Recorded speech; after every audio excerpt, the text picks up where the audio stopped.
Bonjour à tous et bienvenue dans cette nouvelle vidéo. Aujourd'hui ce ne sera pas un tuto Loclick, tout simplement parce que cette chaîne n'est pas vouée à Loclick et que, au vu de la dernière mise à jour qui ne me convient pas, je préfère attendre la prochaine. Donc aujourd'hui nous allons faire un wet liner. Globalement ça va être un eyeliner solide qui va pouvoir s'utiliser avec de l'eau. La marque la plus connue étant Glisten Cosmetics. Mon problème, c'est qu'à 7 ou 8 euros le petit pot, et au vu du nombre de couleurs que je voulais avoir, ça m'aurait coûté beaucoup trop cher. J'ai fait pas mal de recherches et j'ai trouvé personne qui avait une recette de ce genre de choses. Donc, j'ai fait ma propre recette en me basant sur les ingrédients de Glisten Cosmetics.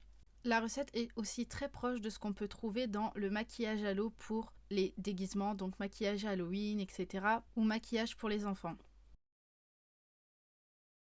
La première étape est de faire la base. Pour ce faire, vous aurez besoin de 3 ingrédients au minimum. Donc, de la glycérine végétale, de la gomme d'acacia, goire, xanthane, comme vous voulez, sachant que la gomme d'acacia est quand même entre guillemets la meilleure, mais vous faites avec ce que vous avez. Le gélifiant et rend la préparation un peu collante. Pour finir, vous aurez besoin d'un conservateur. Personnellement, j'utilise le Gosgar. Vous pouvez également rajouter des actifs cosmétiques tels que le Naturelift de chez Aromazone ou d'autres si cela vous tente. Comme ustensile, j'utilise une plaque chauffante qui est en fait un réchauffe-tasse. Vous pourriez le faire à la flamme, mais on ne peut pas contrôler la température, il y a des risques de surchauffe. Un bécher ou n'importe quel petit pot en verre ou en métal. Des ustensiles avec un pinceau à maquillage en silicone et d'autres ustensiles doseurs et une plaque en verre. C'est ce qu'il y a de plus facile à nettoyer. Avant de commencer, il faut désinfecter son matériel. C'est important, surtout pour la conservation de votre produit final. Plus vous travaillez dans une zone stérile, plus votre produit pourra se conserver longtemps. J'ai utilisé de l'alcool modifié à 90% et elle nous resservira plus tard. Pour la première étape, je vais mélanger la glycérine végétale avec la gomme d'acacia. Selon la texture que vous souhaitez, vous pouvez utiliser les ratios suivants. 2 tiers de glycérine pour 1 tiers d'acacia, 3 quarts de glycérine, 1 quart de gomme d'acacia ou 1 demi, 1 demi. Sachant que le 1 demi, 1 demi est difficilement travaillable à froid, il faudra toujours réchauffer votre mélange pour ajouter les pigments. Il faut chauffer le tout jusqu'à ce que le mélange passe de laiteux à plus transparent et ensuite vous pouvez attendre que ça refroidisse un peu avant d'ajouter le conservateur. Là, il faudra vous référer à la quantité que vous faites et aux instructions sur la bouteille de votre conservateur. La phase 2 consiste à colorer notre mélange. Pour ça, vous pouvez utiliser des colorants cosmétiques liquides. Donc dans ces cas-là, priorisez le ratio 1 demi, 1 demi. Ou alors vous pouvez utiliser des poudres telles que le mica qui est un pigment minéral qu'on peut retrouver dans beaucoup de couleurs. Il aura un rendu irisé, soit des poudres cosmétiques telles que les oxydes qui auront un rendu mat, ou alors des paillettes.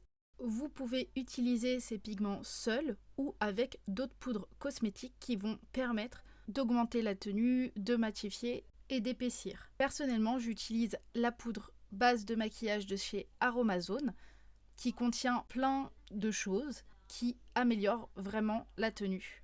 Et j'utilise également du talc et du stératate de magnésium qui, elle, augmente également la tenue et sert surtout à matifier.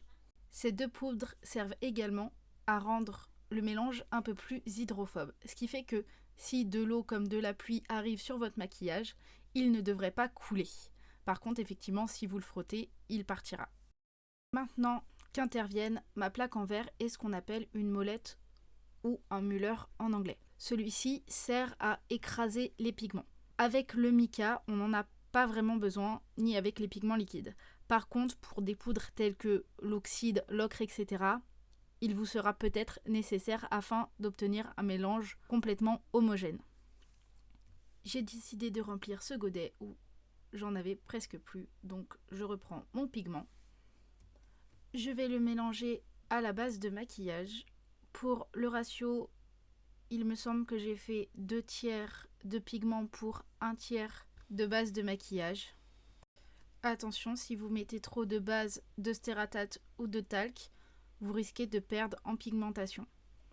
J'ai ensuite ajouté une goutte de ma première phase et je mélange. Je le fais vraiment petit à petit pour être sûr qu'il n'y ait ni trop de pigment ni trop de la phase 1.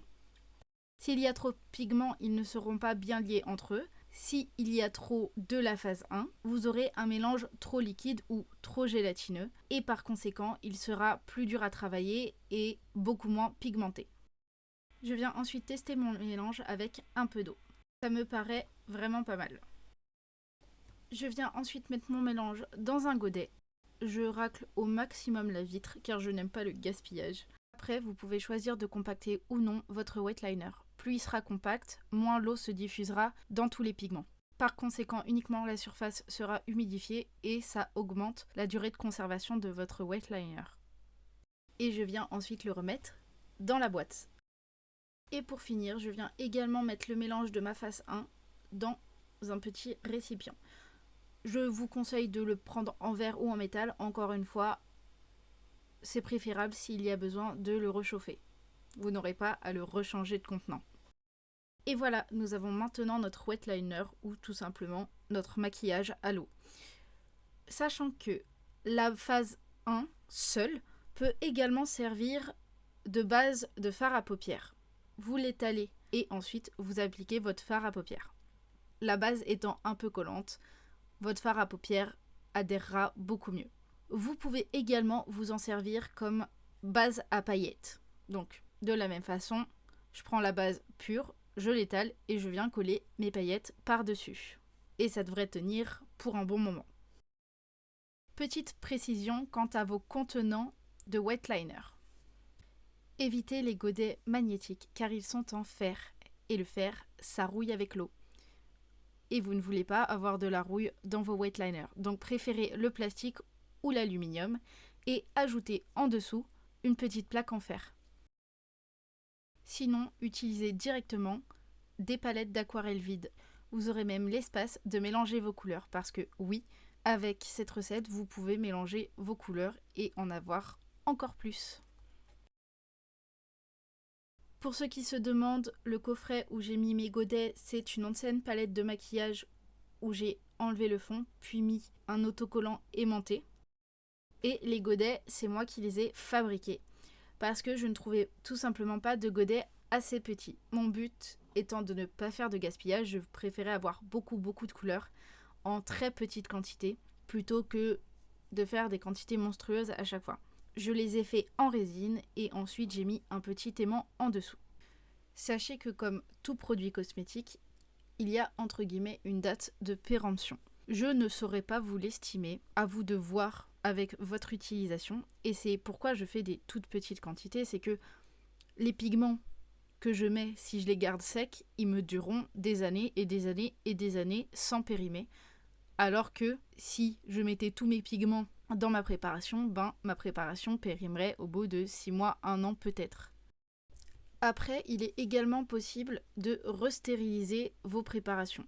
Ça ne marchera pas avec tout et à vous de voir si vous voulez le faire ou non. Mais en remêlant votre préparation avec de l'alcool à 90 degrés et en y remettant une petite goutte de conservateur, par exemple une fois par année, vous pourrez garder vos préparations plus longtemps. Vous pouvez également vous servir de l'alcool à 90 degrés pour stériliser un vieux fard à paupières que vous voudriez utiliser dans votre eyeliner. Le procédé de stérilisation par UV pourrait également marcher. Je pense que j'ai fait le tour de tout ce que j'avais à dire et sur ce, soyez créatifs.